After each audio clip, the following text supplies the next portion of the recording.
and best wishes to Bhuvna. And I now hand over the microphone to Neha. Ms. Neha, please introduce our speaker of the day today. Thank you. Thank you, Namita. Good evening, everyone. A very pleasant evening to all of you. Dr. Bhuvaneswari is an educator with training and experience in the field of speech-language therapy. She earned her grad and postgrad degree and then MPhil degree from the University of Mysore, and she went on to do her PhD in psychology. While I was going through her short bio, which is very rich, since she's worked in diverse fields, I would like to particularly mention that she is a faculty member currently at the School of Education, Azim Premji University, and also she's a consultant at Fourth Wave Foundation, which is a project on inclusive education.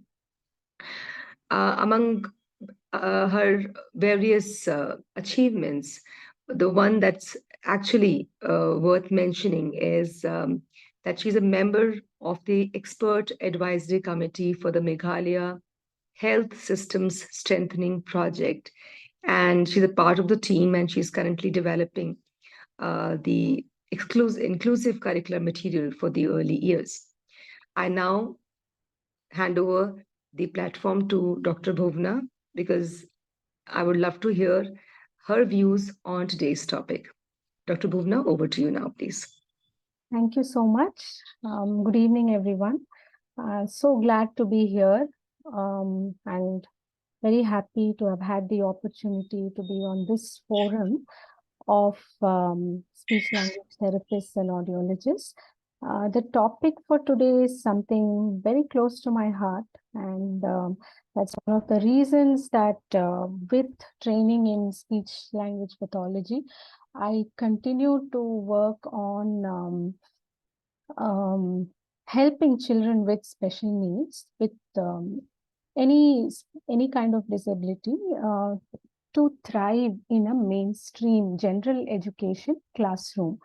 So what I'll be talking today is about not creating disability inclusive school spaces, but what disability inclusive school spaces can look like, and what are some of the things that we as therapists can do to enhance inclusive learning for all these children. Right, so we'll dive right into the topic. I will set the context a little bit here. The reason we're talking about inclusive spaces for children with disabilities is because the magnitude of the problem is quite high, right? Because we do have children with disabilities in the age range of 0 to 6 years, according to the census 2011 at 20.42 lakhs. So, which means that every 1 in 100 children, they live with some kind of a disability. And overall, about 2.1% of population in India who are under 19 years of age do have some form of disability. But this may look lesser than the global average. That again brings us to the question of the measures of disability that were used in our census. Also, because the census was done in 2011, there could be an increase in numbers due to the population growth, as well as the RPWD Act, as we know, increased the number of disabilities from 7 to 21. And all of us are very, very aware of this issue post-COVID, that there is an increasing trend of autism and specific learning disabilities among children. And there is also data to suggest that many children with disabilities are still not attending schools. So it is very pertinent to discuss this issue now, because we are all people who are involved in the rehabilitation of these children. And let's look at the ways in which we can help these children get into regular classrooms. So the idea is to look at disabilities as diverse abilities, right? It's a form of diversity, and it's a very broad construct to call it as a diverse, as a difference rather than a disability. So this construct actually highlights the complicated nature of this kind of a difference, how it is so multifaceted and multidimensional, and how it also creates a kind of power dynamic that points towards inequality. So what is happening right now is that we are slowly moving from the idea of categorizing children based on normativity or normative values, and we are moving more towards supporting learners with varied characteristics through differentiating pedagogies, that is, differential ways of implementing the instructional strategies for these children in schools.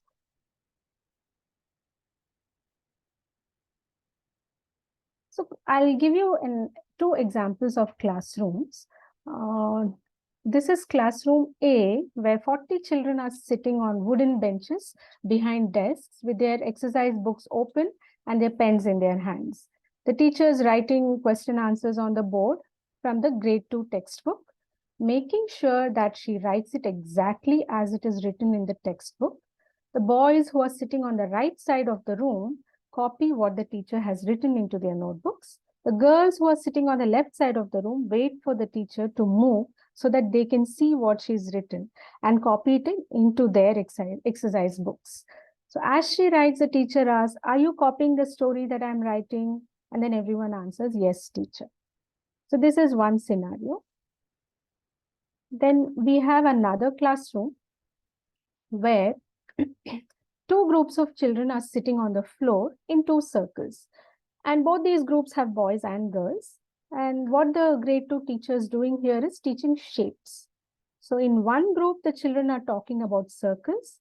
The teacher has shown them some common round objects that she had asked the children to bring from home.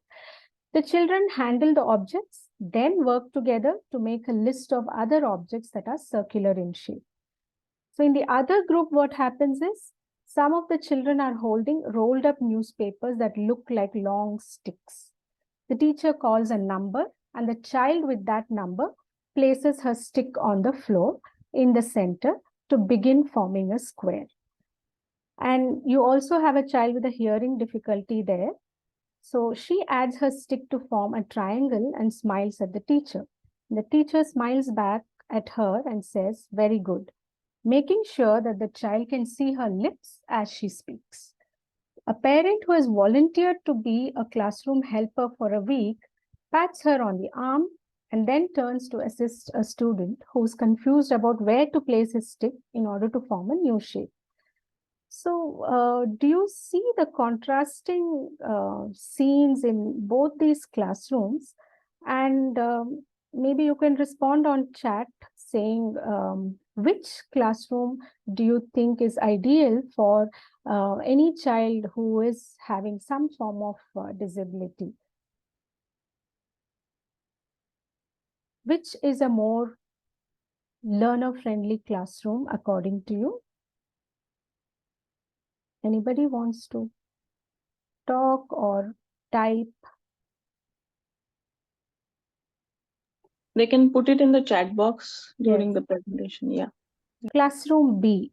Classroom B, as everyone is involved. Yes. Any other responses?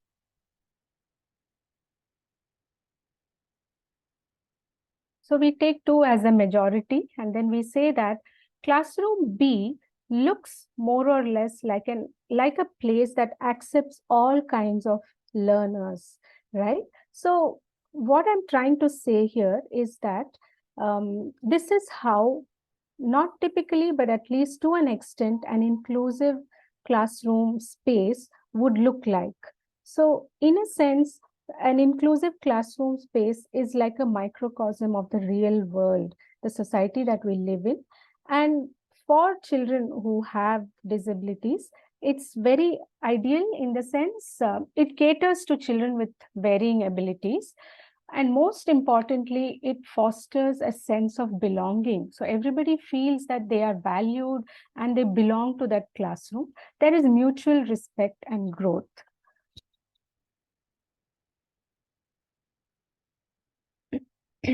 So now coming to a very important question that most of us are faced with, whether we are educators, whether we are therapists, whether whatever we, in whatever capacity we work with young children, we always ask, should the focus be on fixing the child or fixing the environment in which the child is developing?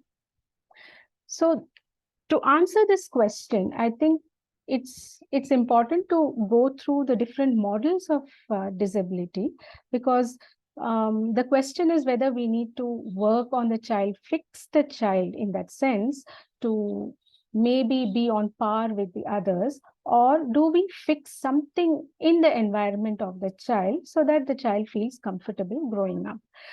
So the initial thoughts were about a medical model where the problem is attributed to the individual who has a disability, whereas something very contrasting to that is a social model where they say the problem is not with the individual, but it's with the environment in which the individual with disability is living in.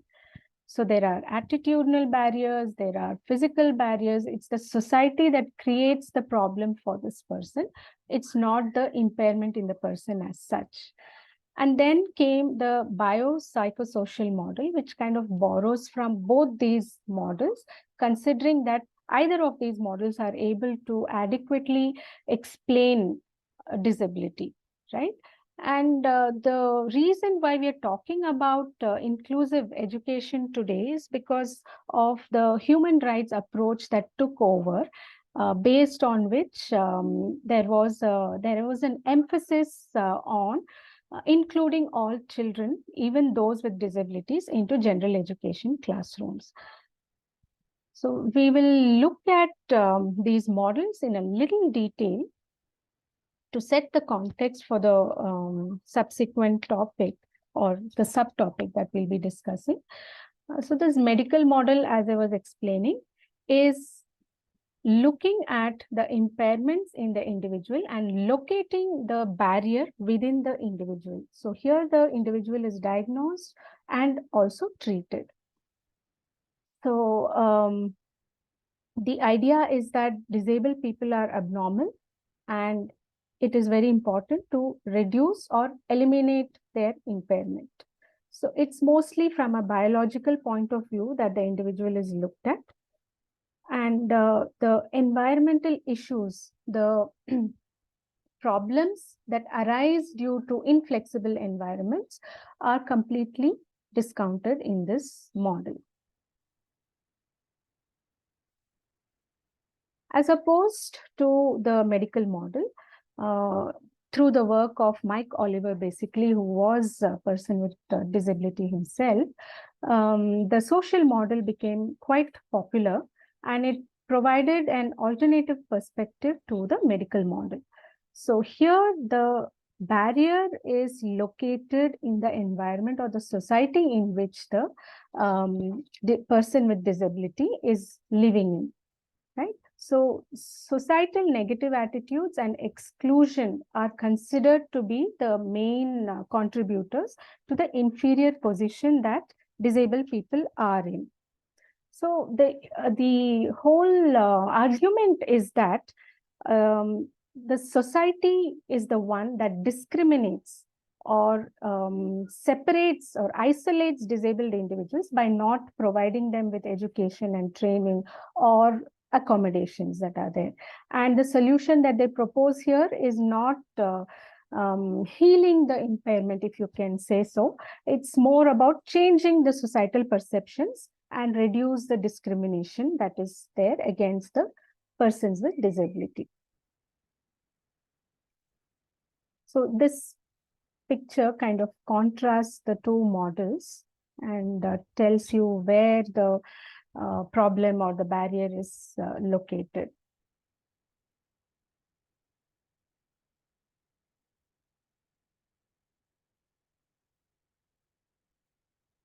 I would like to show you a short video which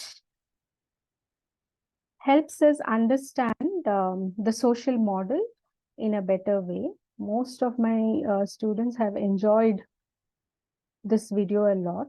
I hope you do too.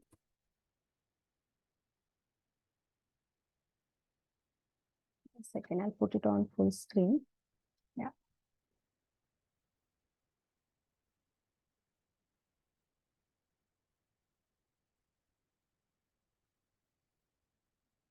Sorry, it's still loading, I think. Imagine a town full of physically impaired people, all wheelchair users. They run everything, Imagine a town full of physically impaired people, all wheelchair users. They run everything. There aren't any able-bodied people, so naturally, when they built the town, the community decided it was pointless to have ceilings 10 foot high and doors 7 foot high. So the ceilings were built at 7 foot and the doors at 5 foot. In every way, they designed the place the way they wanted it. One day, a few able-bodied people come to stay. One of the first things they notice is the height of the doors. And the reason they notice is because they keep hitting their heads. They come to stand out by the bruises they carry on their foreheads. Soon, doctors, psychiatrists and social workers all become involved.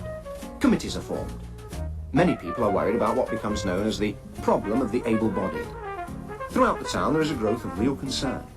Specially toughened helmets are handed out, free to the able-bodied, to be worn at all times. Braces are designed which give support and relief, while keeping the able-bodied wearer bent to normal height. Various groups of compassionate wheelchair users get together and form registered charities. Every quarter they have a collection day. Upturned helmets are left in pubs and shops for people to drop their small change into. There is talk of founding special homes. But then one day, it dawns on the able-bodied that there is nothing actually wrong with them, just that society excludes them. I hate to say this, but stop using Canva or Google Slides for making your office presentations. Any thoughts on this? Canva and Google Slides are unprofessional.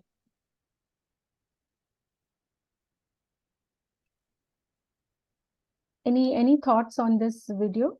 It's like a parody to the. It's like, you know, the parallel verse of what's happening here. Yeah. So Yeah, so kind of gives us a perspective on how persons with disabilities were looked at as somebody who needs help, and we are in a position to help them. So there comes a charity model, and then the ableistic tendencies to say, I am here to save you, and all, you know, everything around that, the discourses around that. So that's what the social model was completely against. We'll get back to the presentation.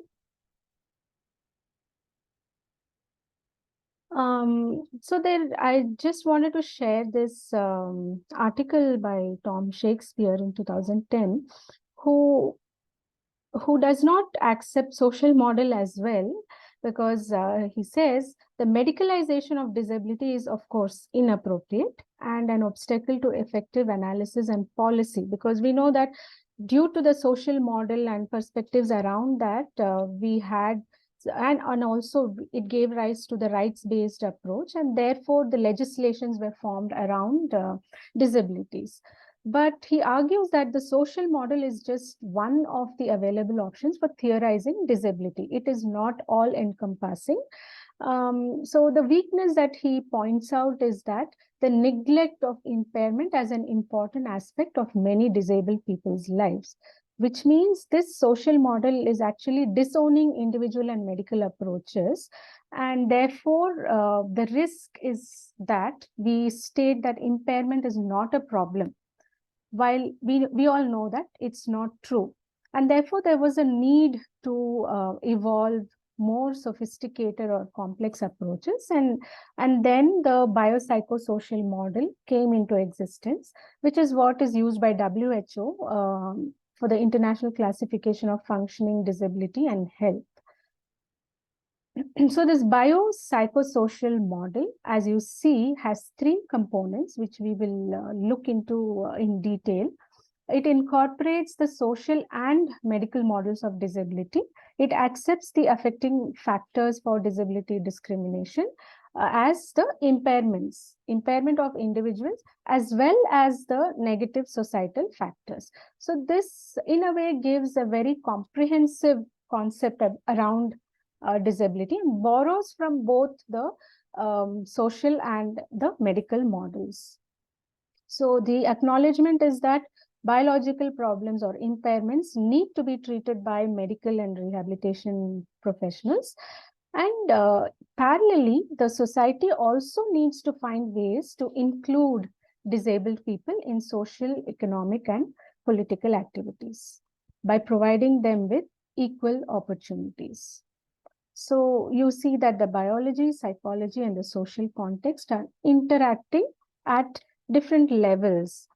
So there is an interrelationship between each of these components, and it implies that a person's problem, if we can call it as disability, is very interconnected. It's an interconnection of all these factors, and the way these factors interact with each other will amplify the problem. So the lived experiences of somebody with a certain kind of interaction may be very much different from somebody else with other interactions. So it almost gives us the intersection between nature and nurture, and this is how it is depicted in the ICF framework.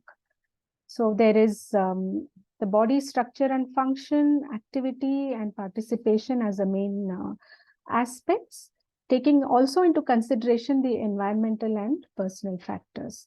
To give a simple example, this is the established condition is cerebral palsy. The structure and functions affected are this,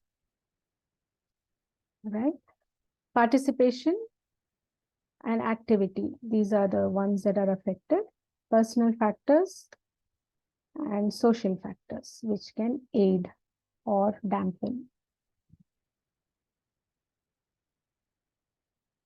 Now, moving on to another concept called intersectionality, because the models that we have discussed so far, and also there are other models of disability which I haven't touched upon, they do not consider that a disabled individual does not have just one identity as having a certain disability. They can hold some other marginalization or any other identity, right? And the intersection of these identities will actually amplify the inequality that is seen.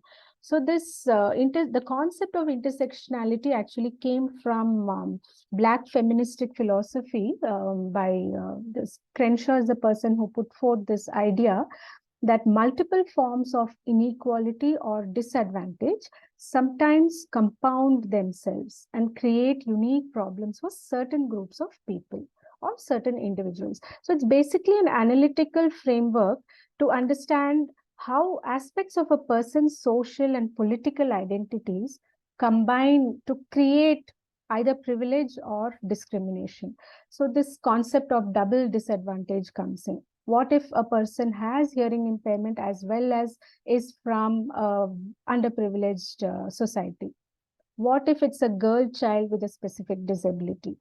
So these become the intersectional identities, and it's quite complex. And why we need to understand is that nothing is in the binary. Somebody is disabled, somebody is not.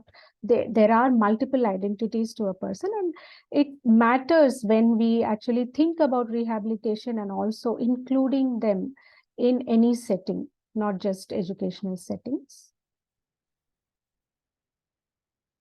Setting the context now for inclusive education, now that we've discussed models of disability, this idea of,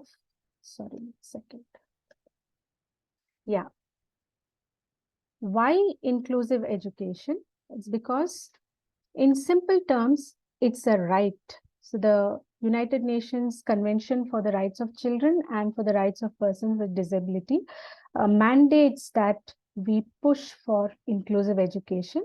It's a global commitment according to the Sustainable Developmental Goal 4, which states that we have to ensure inclusive and equitable quality education and promote lifelong learning opportunities for everybody, irrespective of their background and abilities. And also it is good for the economy and for the society. So that was these international treaties where see this UNCRC and CRPD India has also ratified, and this set the vision, this provided a vision and a set of goals that have guided India's processes of fostering inclusion in schools. So after that, the Right to Education Act was passed. The Rights of Persons with Disabilities Act came into effect in 2016 as an amendment to the Persons with Disabilities Act 1995. So this, in effect, gave a very comprehensive legal framework to proceed with something called as inclusive education for everyone. So now, recently, the National Education Policy is also very emphatic about inclusive education. Of course, there are chapters in the NEP that makes references to children with disabilities and how they can be included. Chapter 6 is exclusively on the quality of education. The objective is basically to ensure that every child, irrespective of background, has equal opportunities in education. There are about 20 points that talk about how to ensure that we can provide quality education and equal opportunities for all our children, irrespective of their background, status, and abilities, right? I've just picked a few, and there are also references to children with disabilities and providing quality education throughout the NEP, where chapter 7 talks about school clusters, and then you have chapter 23, which is talking about technology, how it can be integrated to to make classrooms more effective and make teaching learning process more effective and accessible for all. And some of the highlights I've just put here, that it recognizes that students from socioeconomically disadvantaged groups, there is a new term that is coined, that is SEDGs. They do face challenges and they need special attention. So the emphasis is on schools being more inclusive, teachers to be trained, learning materials to be adapted so that they are accessible, and flexibility to be given to children in choosing the subjects as well as the assessment methods, and leverage technology as much as possible to promote inclusion. And especially for children with disabilities, it's a big deal because assistive technology, as you know, helps a lot of our children. And also there is a clause that we have to ensure that the content is available in diverse languages, including sign language and accessible formats. So make materials born digital. Being digital right from the beginning does not ensure accessibility, so ensure that as well. And generally, the NEP is acknowledging that inclusive education is an answer to social justice and equality. And also, there are gaps in the access, participation, and learning outcomes for all children currently. So this term, as I told you, the SEDG, it includes children from various backgrounds, gender, socio-cultural identities, geographical identities, like migrant children. How do they fit into which kind of a school system, disabilities, socioeconomic strata, right? And the NEP also says that when you see a greater proportion of SEDG children, that particular area is to be termed as SEZ, Special Education Zone, so that more resources can be mobilized and schemes can be implemented to help all children. And when we talked about intersectionality, so indirectly, NEP also talks about the safety and protection and education of girls and women. And the good thing is that it promises to adopt the RPWD Act. And another thing with the NEP that NEP proposes is the choice for, sorry, can you see the screen? There's something else appearing on my screen. Yeah, sorry. The choice for children with disabilities, the family, to opt for any kind of schooling system, whether it is an open school, home-based education, a special school, or a neighborhood school.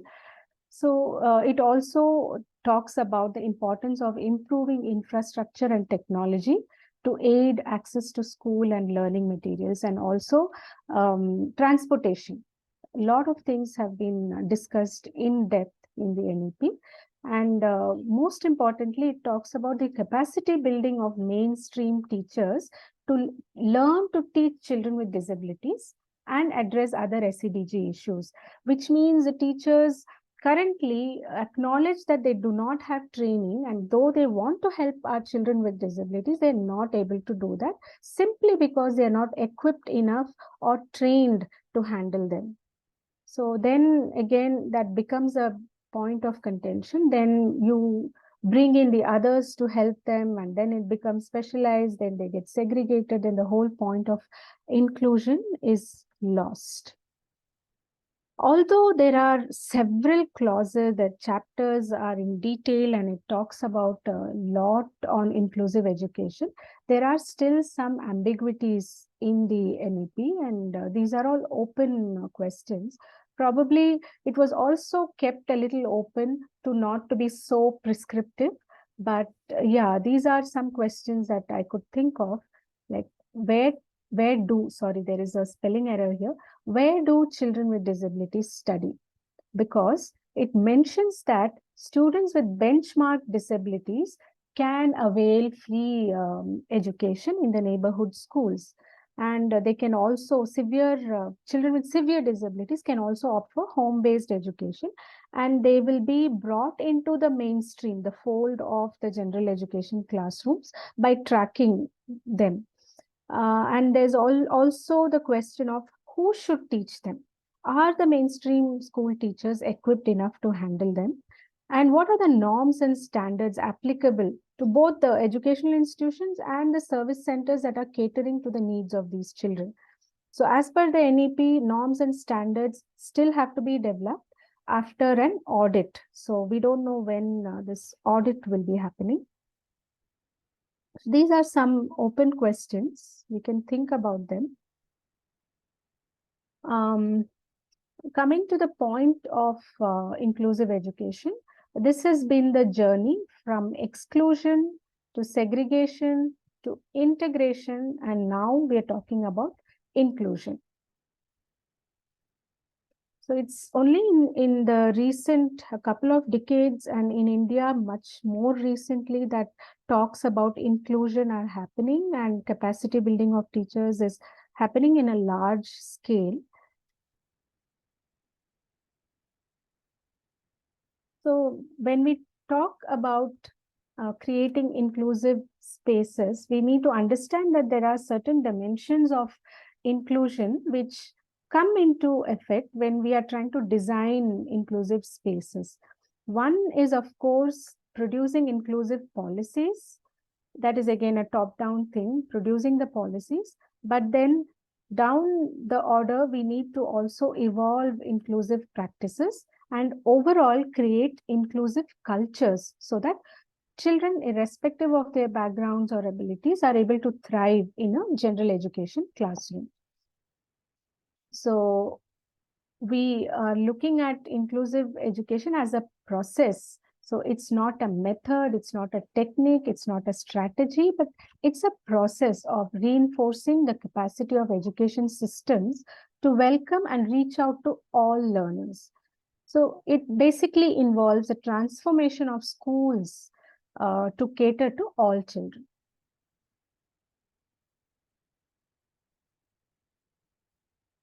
So in India, we do have a lot of schemes and bodies that are talking about inclusive education. You all must be aware of the Sarva Shiksha Abhiyan, which is basically education for all. And children with disabilities are referred to as CWSN, as children with special educational needs. And the NCERT also insists that education should be given to all children. All students should be equal participants in the learning process. And NCERT has also recently come up with the Index for Inclusion, borrowed from the Index of Inclusion by Booth and Ainscoe, which has a lot of indicators to see if an educational space is inclusive or not. Again, this is not an assessment checklist. It's more of a self-reflection tool to see where the school or the educational space is in terms of being inclusive. And it has indicators from all three dimensions that as we spoke. Some indicators are very specific to the policies, some to the practices, and some to the culture of the school system. And in the RPWD Act, inclusive education is mentioned, and it's actually harmonized with the UN CRPD definition of inclusive education, wherein students with and without disability learn together, and the system of teaching and learning is suitably adapted to meet the learning needs of different types of students with disabilities. And this is also reflected in the NEP 2020. It's accepted by the NEP. So overall, the inclusive educational settings, if you look at, they have a way of shifting the focus from the child's diagnosis to the needs of the child. Therefore, they're able to cater to the whole child. And these spaces, they try to modify the environment, resources, and the teaching methods so that all children benefit. And of course, they have a choice, the agency, the autonomy. And this kind of a space would foster independence.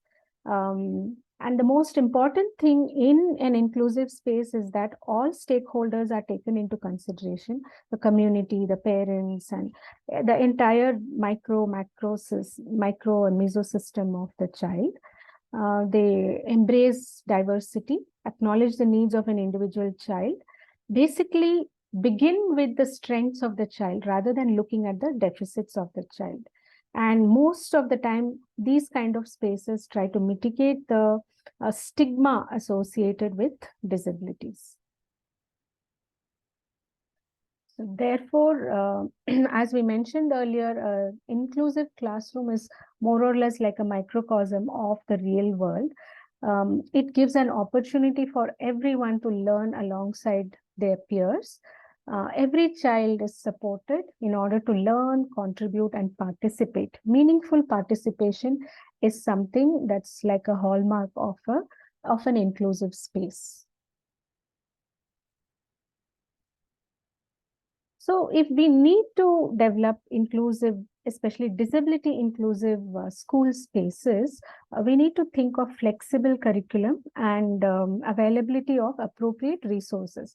These need not be very high cost resources. These could be local resources which can be contextualized.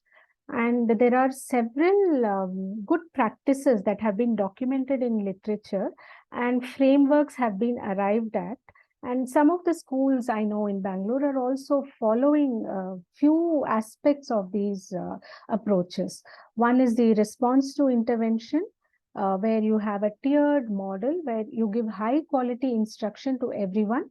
And if there are some children who do not respond to that intervention, the instruction, you give them training in targeted small groups. And if still they do not respond, you do one-on-one training. So that way, in the tier 1, you are able to take care of 80 to 90% of children in the classroom. And then we have the differentiated instruction. Basically, you respond to the needs of the children as and when you identify that they have needs, and there are various strategies that can be used to differentiate instruction and therefore cater to all children. But universal design for learning is something a little different from what would be a differentiated instruction, where you design spaces, curriculum, and teaching methods in such a way that it's all there right from the beginning for all kinds of children to access. So this is an entire topic by itself, the frameworks to promote inclusive classrooms. So now coming back to our question that we asked on, should we focus on fixing the child or fixing the environment in which the child is developing? We know that either of these in isolation is not going to work, as we saw even in the biopsychosocial model. So we don't call it fixing, but yes, as therapists, everybody here has a lot of responsibility. So I'd just like to highlight some aspects in which therapists can help in enhancing inclusive learning. So the aim is not really to fix these children, but you can build the inherent strengths of these children. So therapies will enable children with disabilities to overcome barriers due to skill deficits. So which makes it easier for them to participate in regular classroom activities. And they also empower children with disabilities to identify their own strengths. And if they know, they're aware of their area of need, then they can also develop coping mechanisms for their weaknesses, thereby increasing their confidence in classroom settings. And if the therapist is offering group therapy, it's a wonderful setting for the child with disability to practice social interactions among the peers, because these peers are also facing similar issues. So therefore, there is a very supportive ecosystem that is created before they actually transition into a broader classroom interaction. So therapists, along with educators, can actually design personalized learning strategies for these children. And we all know the important role that therapists can play in introducing and training children with special needs on assistive technology, which can enhance their learning experiences and remove the barriers that they have. And apart from physical physiotherapy or speech language therapy, counseling, behavior therapy, play therapy will also help children in regulating their emotions and behavior in the classroom. So more or less, a therapist will act like a bridge between children with disabilities, their families, and also their teachers.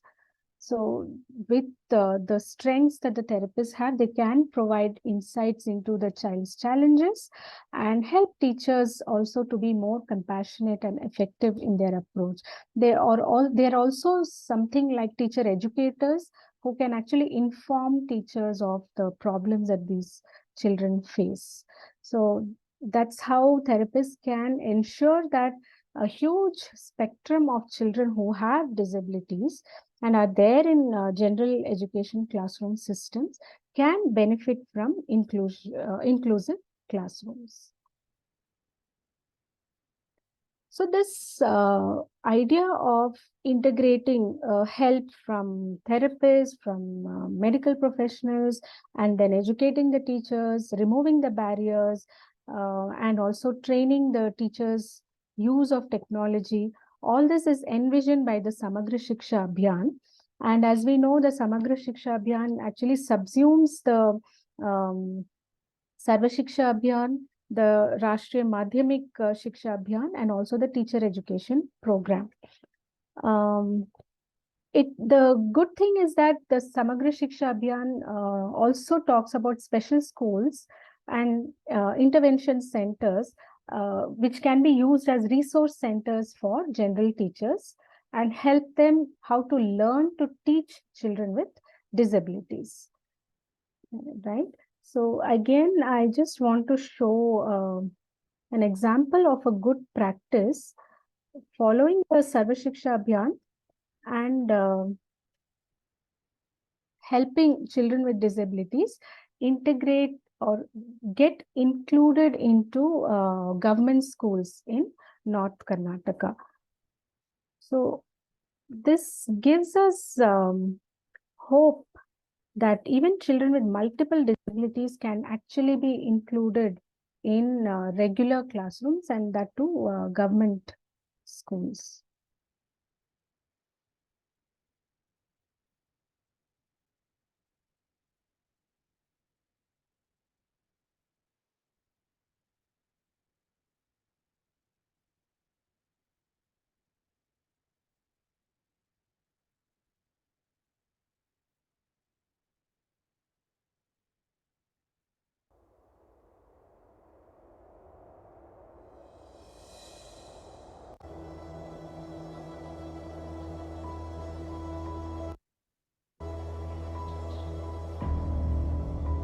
ನನ್ನ ಮಗನ ಜೀವನ ಮನೆ 4 ಗೋಡೆ ಮಧ್ಯೆ ಇತ್ತು. ಮೊದಲನೇ ದಿನ ಅವನು ಶಾಲೆಗೆ ಹೋದಾಗ ಹೊಸ ಪ್ರಪಂಚ ತೆರೆದಂತಿತ್ತು.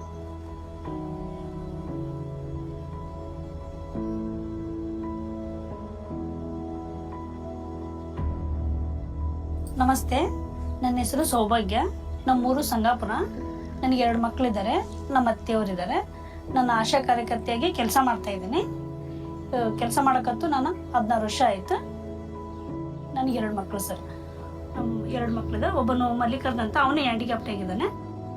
ಫಸ್ಟ್ನೇ ನಮ್ಮ ಮಗು ಹುಟ್ಟಿದ ತಕ್ಷಣ ಗಂಡು ಮಗು ಹುಟ್ಟಿತು. ನಮಗೆ ತುಂಬ ಖುಷಿನೇ ಆಗಿತ್ತು ಸರ್. ಗಂಡು ಮಗು ಹುಟ್ಟಿದಾಗ ನಮ್ಮ ಮನೆಯಲ್ಲಿ ಕೂಡ ಭಾರಿ ತುಂಬ ಖುಷಿನೇ ಇದ್ದಾರೆ ಸರ್. ಆದರೆ ಅವನು ಹ್ಯಾಂಡಿಕ್ಯಾಪ್ಟ್ ಅಂತ ಗೊತ್ತಮೇಲೆ ಒಂಥರ ಮನಸ್ಸಿಗೆ ಬೇಜಾರಾಯ್ತು ಸರ್. ಹಂಗಾಗಿ ನಾವು ಓದಲ್ಲ ಇವನು ಅಂತ ಇದು ಮಾಡ್ಕೊಂಡಿದ್ವಿ. Nanuga Shale means school for me too. It clearly says that every child has a right for education. And this is one of the biggest program of Fourth Way Foundation.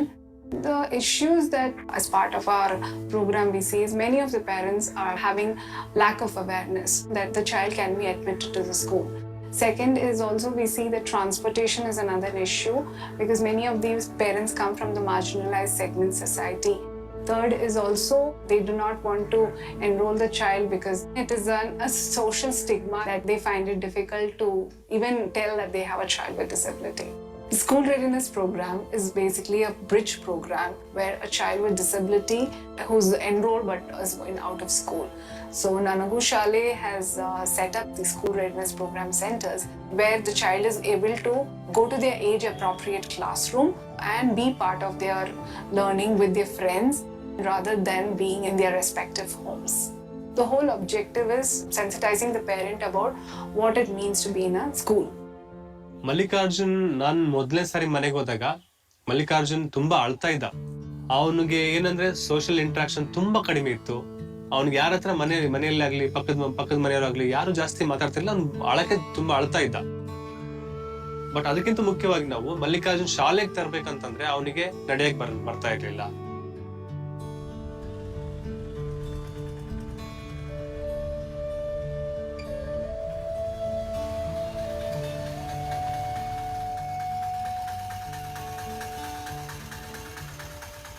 ನನಗೂ ಶಾಲೆಗೆ ಮೊದಲೇ ಸಲ ನನ್ನ ಮಗ ಶಾಲೆಗೆ ಹೋದಾಗ ಅಲ್ಲಿ ಆಡ್ತಕ್ಕಂಥ ಮಕ್ಕಳಲ್ಲಿ ಬೆರ್ತಾಗ ಆಮೇಲೆ ಅವನು ಬರಿತಾ ಇರೋದು ನೋಡಿ ನನಗೆ ತುಂಬಾ ಸಂತೋಷ ಆಗಿದೆ.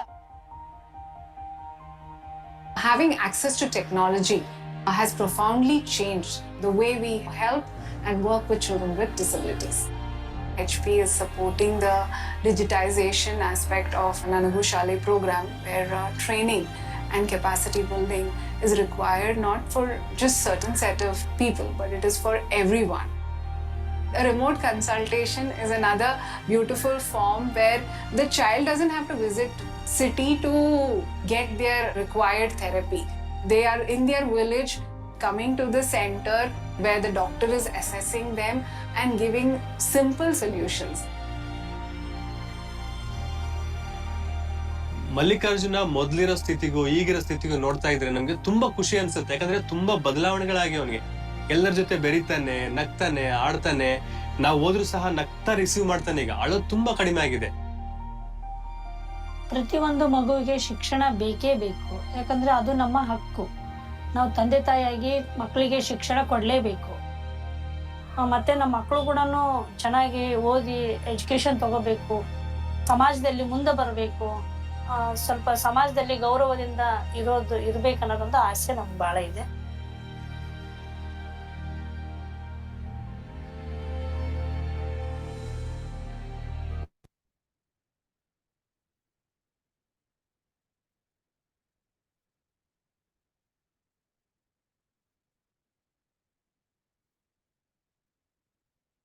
Any quick thoughts while I put the links on the chat box?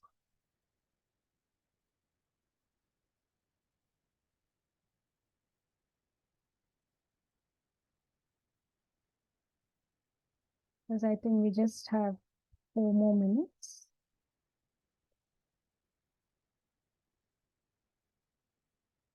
Okay. So this is how therapy education is integrated.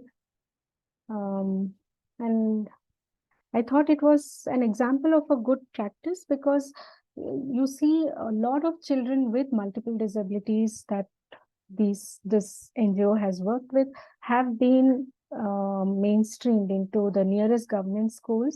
And in the last academic year, 9 out of the 15 children who attempted the SSLC examination passed.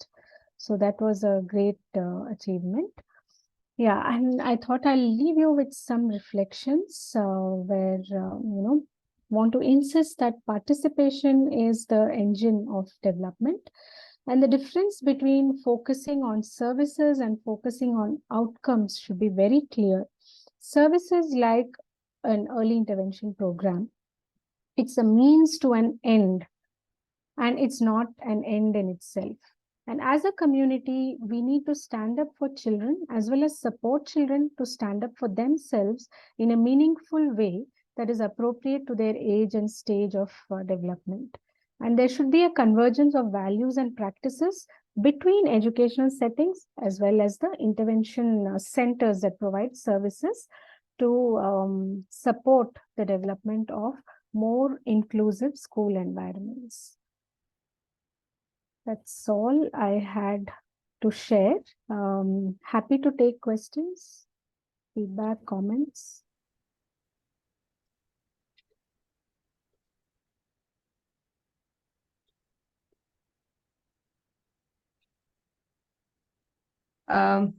Dr. Bhuvna, I have a concern.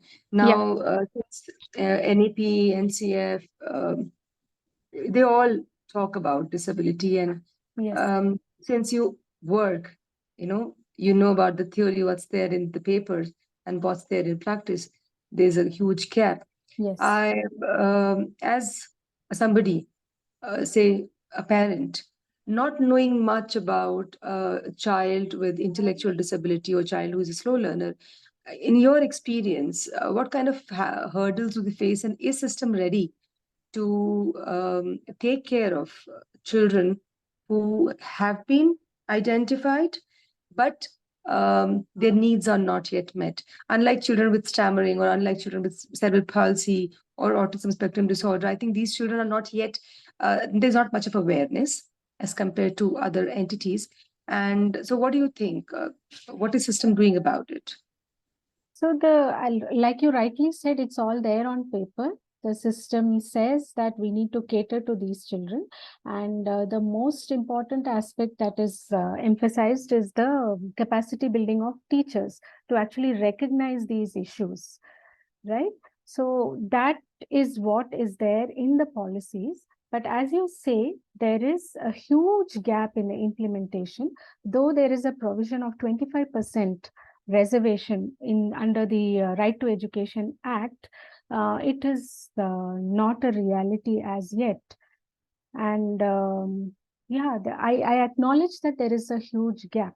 But as parent, what they can do is still help the child in whatever way they can and try to get them enrolled into a mainstream school, right?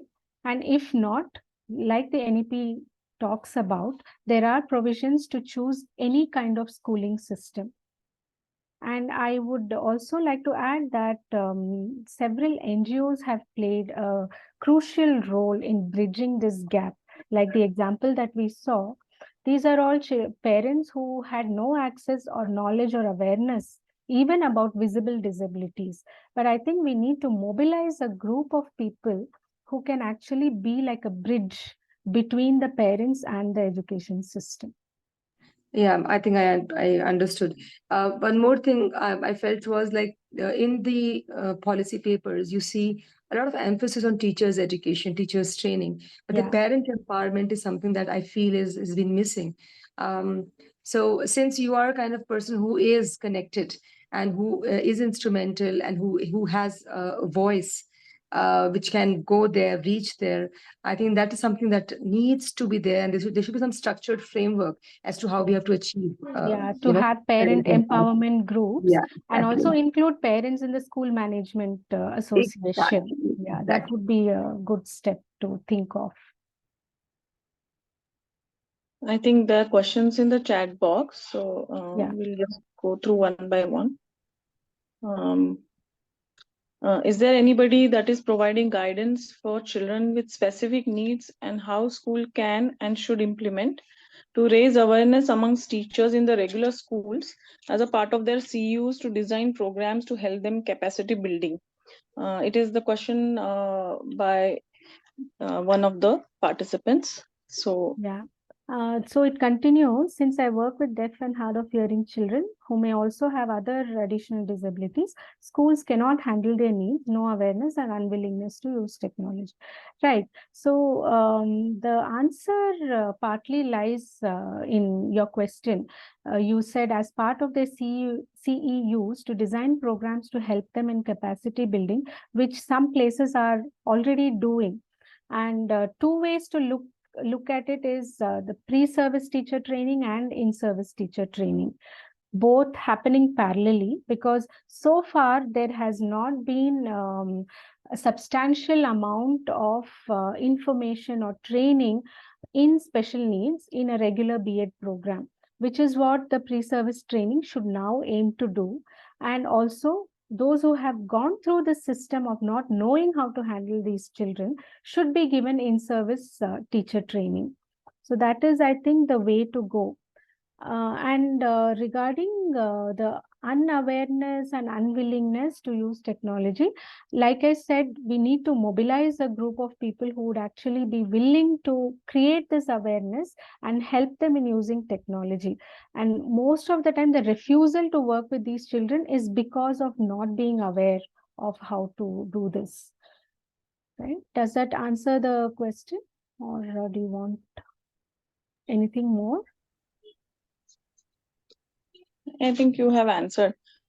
So in basically Maharashtra, I will just ask you one question about that, Dr. Bhuvna. Like we are facing, like as a private practitioner, we are facing a lot of children get rejected from the schools because they are disabled or they are not able to cope up with the environment that the normal classroom teacher or the school is providing. And they are not that severely disabled also, where they can get a disability certificate or they need to go to special school. So they're hanging in between.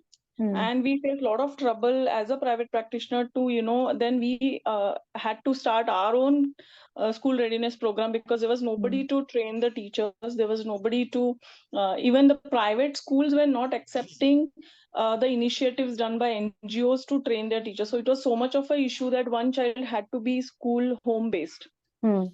So what is your experience about these issues, and how maybe the Four-Way Foundation is handling with your guidance? Yeah, so one approach would be to, like you said, school readiness program, right? As a private practitioner, you are trying to do a school readiness program, but it's already been spelt out in the Sarva Shiksha Abhiyan, where you have school readiness program centers, and these can be used as resource centers. And if you are providing that, can there be a system that can be worked out that 3 days the child goes to school and 2 days is there in the resource school readiness program center, or 1 day go to school and the remaining days come here? So that would be a way of transitioning this child to a regular school setting. Yeah, so we should be contacting those school readiness programs Yes. and their educators for this guidance and help. Correct. That So is what we are there suggesting. might be school readiness program centers already in your locality. So it would be good to check which is the nearest school readiness program center and whether you can offer your services as a rehabilitation professional, very specialized with very specialized training, so that we can actually accelerate the development of these children. Yeah, we are also trying to provide shadow teachers. There is a like coursework in, I think, school readiness program in Mumbai. Mm-hmm. So we are not aware anything in Pune, but in Mumbai there are, and they are training teachers to be shadow teachers or parents to be shadow teachers. So Yeah, would that you? again comes with the terms and conditions, right? As we Yeah, can see. Because if you are relying on shadow teachers, what is the minimum qualification you're looking for to train a person as a shadow teacher? And what will this person do in the classroom? yeah, Is he or she going to be helping the child with each and every activity? Then at what yeah, point do we wean off this help? Will the yeah, child be too dependent on this shadow teacher? yeah, Or are there ways to engage this child in the classroom without this kind of a help? Can the teaching learning processes be tweaked and yeah, the environment be made more flexible so that yeah. all children can benefit from the classroom? Yeah, That's I think the this question. program was mainly for LDs Uh-huh. by Maharashtra Dyslexia Association and not for other multiple disabled children. Mm-hmm. But they are so limited. Like the services are Mm-hmm. so limited, unfortunately, in Maharashtra. Mm-hmm. Places like Pune and rural area, there is no concept as altogether for Correct. inclusion. So we are far behind Yeah, probably. but then rural areas like this organization that works in rural Karnataka, they have found it okay to work with government schools. Government schools have been more receptive to having children with disabilities in their class. They just go to their age appropriate classroom and they're given a place to sit and interact with their peers. Although they Yeah, don't follow some sophisticated approaches or strategies, at least they get an opportunity to mingle with their peers. yeah, And then yeah. they go to the school readiness program centers for skill development. Yeah. Karnataka that way is much ahead, I think, as compared to Maharashtra. Looks like, In some of the areas, I would say LD and all, I mean, Maharashtra is much ahead, but the other much ahead. disorders Yes. Yeah. is not really looked upon. So it was a Mhm. nice lecture, and thank you so much for answering my question. Any more questions, people? Yeah, so somebody says not happening during their B.Ed, and how do we ensure that it happens? Right, so it has not happened so far, but now the idea is to bring in the training on special needs in the regular B.Ed curriculum. Otherwise, there is B.Ed in special education, but that is limited to, either hearing impairment or intellectual disability, things like that. So, which governing body can ensure teacher capacity building? So, yeah, it comes under the ministry, actually, teacher capacity building. And you have different, the hierarchy, right? You have the diet, the district level diet, or the SCERT. It starts from the states at the SCERT diet, then block resource persons, master resource persons. So it just goes down like that. Yeah, and I like the point that is made about shadow teachers have low expectations out of the children, which is so very true, because in an inclusive classroom, we say that we should have high expectations from every child. And then children can perceive if you actually have high or low expectations out of them and respond accordingly. Something what we call as Pygmalion effect, how the teacher perceives the child will reflect in their performance. In our place, we do have school readiness program in SSA, but they haven't hired professionals. Diploma holders are there. Yeah, that's a systemic problem, I think. But yeah, like I said, only the NGOs have been very useful and helpful in bringing the link between professionals and government centers like this.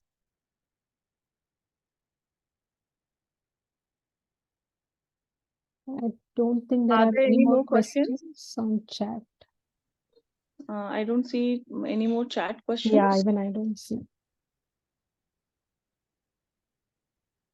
So, yeah, one more question just popped up. Yeah, Is there some places? Yeah. Yeah, it's basically the internet and social network that we rely on to get information on NGOs. There is also some portal where NGOs are registered. I forget the name right now, but yeah, I can let you know that.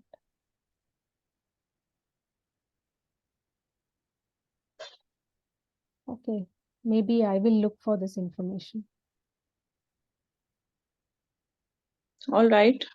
So if there are no further questions, should we conclude, Neha madam? I would like to convey thanks on behalf of especially the Advisory Committee of Indian Speech, Language and Hearing Association and all the people, all the professionals who attended this wonderful session on disability inclusive school spaces. The way you talked about, how we are working on fixing the individual or fixing the environment, and how you connected these two in the beginning and the end of the session, talking about various models and talking about psychosocial model and the contribution of all the stakeholders. It was enlightening. We all learned a lot. I'm sure there would be many more questions if time allows us. But thanks a ton, Dr. Bhuvaneswari, for a wonderful, enlightening session. Education, I think, as SLPs, we don't consider that as our domain, but not anymore. It is our domain. We have a role to play. We have contribution to do. And it's time that through these sessions, we as professionals are more aware of our roles and responsibilities. Thanks once again. And I would like to thank Neha Tiwari ji also.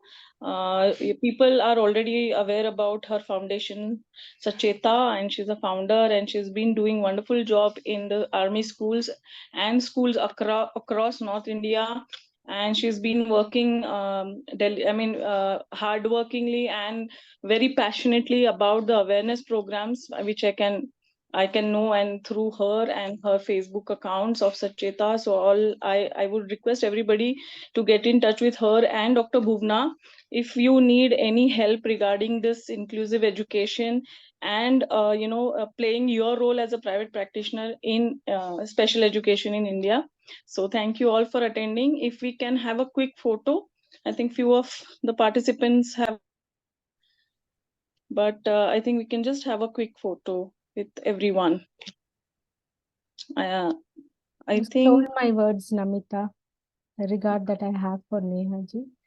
Yeah. And her foundation. So everybody can just quickly open your videos. Just for 2 minutes, we'll take a photo. Shweta, can you take a photo? Yes, ma'am. So everybody maybe just say thumbs up or cheese or whatever you want to do. All right. I hope you enjoyed the webinar. Shweta, let us know when it's done. Yes, ma'am, it's done, ma'am. Okay. Thank you so much, everyone. Thank you for attending. Absolutely delighted to be part Please of attend this. Thank tomorrow, you so everyone. much. We also have another upcoming webinar for tomorrow, which is also going to be exciting, and which is on feeding, right? dysphagia. Yeah, this is on dysphagia. So I request everybody to attend tomorrow as well. Thank you so much. Thank you so much. Happy Thanks a lot. See you. festival to Bye. everyone. Bye.